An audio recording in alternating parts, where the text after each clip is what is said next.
আর এখানে মেনুতে ছিল হচ্ছে শাক ভাজা, বেগুন ভাজা, আলু ভাজা, পটল ভাজা, ঢ্যাঁড়স ভাজা, কাঁচকলা ভাজা, কুমড়ো ভাজা। এখানে ছিল করলা ভাজা, ঢ্যাঁড়স ভাজা, চিচিঙে ভাজা।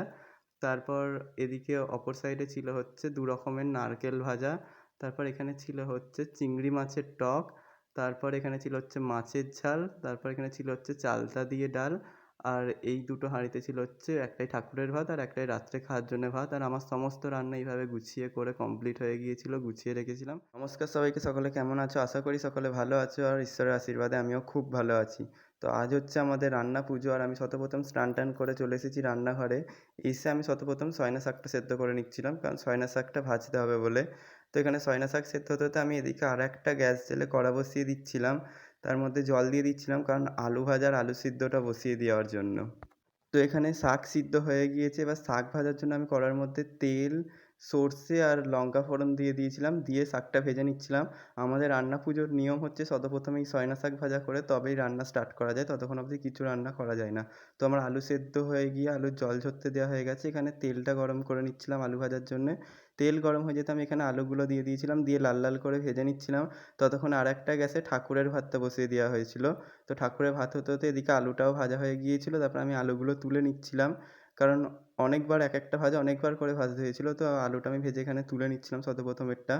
তারপরে এখানে মা আনাজ কাটছিল আর এদিকে মামা সবকিছুতে নুন, হলুদ মাখিয়ে এইভাবে কলাপাতার মধ্যে তুলে দিচ্ছিল। আর এদিকে মা আনাজগুলো কেটে ধুয়েও দিচ্ছিল।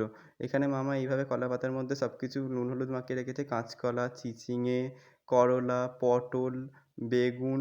তারপরে এখানে আমি বেগুনগুলোও ভেজে নিচ্ছিলাম লাল, লাল করে। তারপর আমরা ৩ জন মিলে যখন পেরে উঠছিলাম না, আমার বান্ধবী অঙ্কনা এসে এখানে ঢ্যাঁড়স কাটতে বসে গিয়েছিল। তো এখানে অঙ্কনা ঢ্যাঁড়স কাটছিল আর আমি এদিকে কড়ার মধ্যে পটল ভাজা দিয়ে দিয়েছিলাম। পটলগুলো লাল হতে, হতে এদিকে ডাল সিদ্ধ বসিয়ে দেওয়া হয়েছিল। এদিকে ডাল সিদ্ধ হতে, হতে এদিকে পটলগুলোও লাল, লাল করে ভাজা হয়ে গিয়েছে। আর অপর সাইডের গ্যাসের মধ্যে ডালটাও সিদ্ধ হয়ে গিয়েছে। তারপর এদিকে অঙ্কনা আবারও কুমড়ো কাটতে বসে গিয়েছিল ঢ্যাঁড়স কাটার পর। ওইদিকে ঢ্যাঁড়সটা কাটা হয়ে গিয়েছিল। তারপর কুমড়োটা কাটছিল। এদিকে মামা আবার কুমড়োতে নুন, হলুদ মাখিয়ে দিচ্ছিল। তারপর এদিকে আমি কাঁচকলাটা ভেজে নিচ্ছিলাম। কাঁচকলাটা লাল, লাল করে ভাজতে, ভাজতে এদিকে ডাল স্বাদ নাড়া হয়ে গিয়েছিল। তো এদিকে ডালটাও হয়ে গেছে। তারপর কাঁচকলা ভাজাগুলো তুলে নিয়ে আমি দিয়ে দিয়েছিলাম হচ্ছে কড়ার মধ্যে কুমড়ো। তারপর আমি কুমড়োটা আগে ভেজে নিচ্ছিলাম। ভাজতে, ভাজতে এদিকে গ্যাসের মধ্যে আমি ঢ্যাঁড়স ভাজাটা বসিয়ে দিয়েছিলাম। আর রান্না পুজোর মধ্যে সবথেকে বোরিং কাজ হচ্ছে এই ঢ্যাঁড়স ভাজা আর চিচিঙে ভাজা। এটা ভাজতে প্রচুর টাইম লাগে। তাই এই দুটো ভাজতে আমার প্রচুরই ভালো লাগে না একদমই। তো এখানে তারপর অঙ্কনা নারকেল কুটতে বসে গিয়েছিল। আর এটা শুধু রান্না পুজো বলে নয়, আমার বাড়ির যেকোনো পুজোতে অঙ্কনা এসে প্রচুরভাবে হেল্প করে দেয়। তারপর এখানে ও নারকোল করছিল, আমি এদিকে করলাগুলো ভেজে নিচ্ছিলাম। করলা ভাজতে, ভাজতে এদিকে আরেকটা গ্যাসে আমি চিচিঙেটা দিয়ে দিয়েছিলাম। ওই যে আগেই বললাম ঢ্যাঁড়স আর চিচিঙে এই দুটো ভাজতে প্রচুর টাইম লাগে। তাই এদিকে আমি চিচিঙেটা আরেকটা গ্যাসের মধ্যে বসিয়ে দিয়েছি। এটা লাল হতে প্রচুর টাইম লাগবে। ওদিকে কাঁচকলা ভাজা হয়ে যেতে আমি আবার কড়াটা ধুয়ে মুছে পরিষ্কার করে এদিকে নারকেলটা ভেজে নিচ্ছিলাম।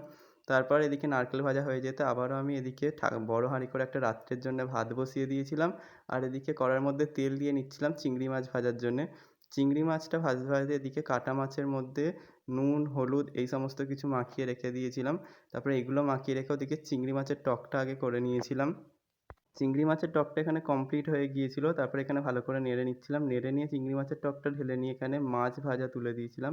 মানে মাছগুলো ভাজতে তুলে দিয়েছিলাম আর এদিকে হাঁড়ির মধ্যে ভাত হচ্ছিল তখনও। এখানে মাছগুলো এতগুলো এখনও ভাজতে বাকি ছিল। তারপর আবার কিছুটা মাছ ভাজা হয়ে যেতে আবারও মাছ ছেড়ে দিয়েছিলাম কড়ায়। এখানে এখনও এতগুলো মাছ ভাজতে বাকি আছে। এগুলো ভাজা হয়ে গিয়েছে। তো আমি মাছের ঝালটা সবার লাস্টেই করেছিলাম। এখানে মাছের ঝালটা ফুটে যেতে আমি এক, এক করে মাছগুলো ছেড়ে দিচ্ছিলাম। কারণ আমি মাছের ঝালটা সবার শেষে করেছিলাম। কারণ মাছের ঝালটার মধ্যে মাছগুলো তুলে দিয়ে মাছটা ফুটতে, ফুটতে ততক্ষণে ওইদিকে নতুন বাড়িতে নিয়ে গিয়ে সবকিছু গুছিয়ে নিতে পারবো। তাই এদিকে মাছের ঝালটা লাস্টে একদম করেছিলাম। তো এদিকে মাছের ঝালটার মধ্যে আমি সমস্ত মাছ তুলে দিয়ে ভালো করে নেড়ে দিয়েছিলাম। নেড়ে দিয়ে সবকিছু নিয়ে চলে গিয়েছিলাম নতুন বাড়িতে। তারপর এখানে মেনুতে ছিল হচ্ছে শাক ভাজা, বেগুন ভাজা, আলু ভাজা, পটল ভাজা, ঢ্যাঁড়স ভাজা, কাঁচকলা ভাজা, কুমড়ো ভাজা। এখানে ছিল করলা ভাজা, ঢ্যাঁড়স ভাজা, চিচিঙে ভাজা। তারপর এদিকে অপর সাইডে ছিল হচ্ছে ২ রকমের নারকেল ভাজা। তারপর এখানে ছিল হচ্ছে চিংড়ি মাছের টক। তারপর এখানে ছিল হচ্ছে মাছের ঝাল। তারপর এখানে ছিল হচ্ছে চালতা দিয়ে ডাল। আর এই দুটো হাঁড়িতে ছিল হচ্ছে একটাই ঠাকুরের ভাত আর একটাই রাত্রে খাওয়ার জন্যে ভাত। আর আমার সমস্ত রান্না এইভাবে গুছিয়ে করে কমপ্লিট হয়ে গিয়েছিল, গুছিয়ে রেখেছিলাম। তারপর এখানে আমরা খেতে বসে গিয়েছিলাম। ওখানে মামা, বাপি, আমার ২ বান্ধবী অঙ্কনা আর মনা আর এদিকে তার পাশে বসে পড়েছিলাম আমি। সবাই মিলে আমরা একসাথেই খেতে বসে পড়েছিলাম। তো আজকের ভিডিওটা এতটাই ছিল। তো দেখা হচ্ছে নেক্সট ভিডিওয়। টাটা।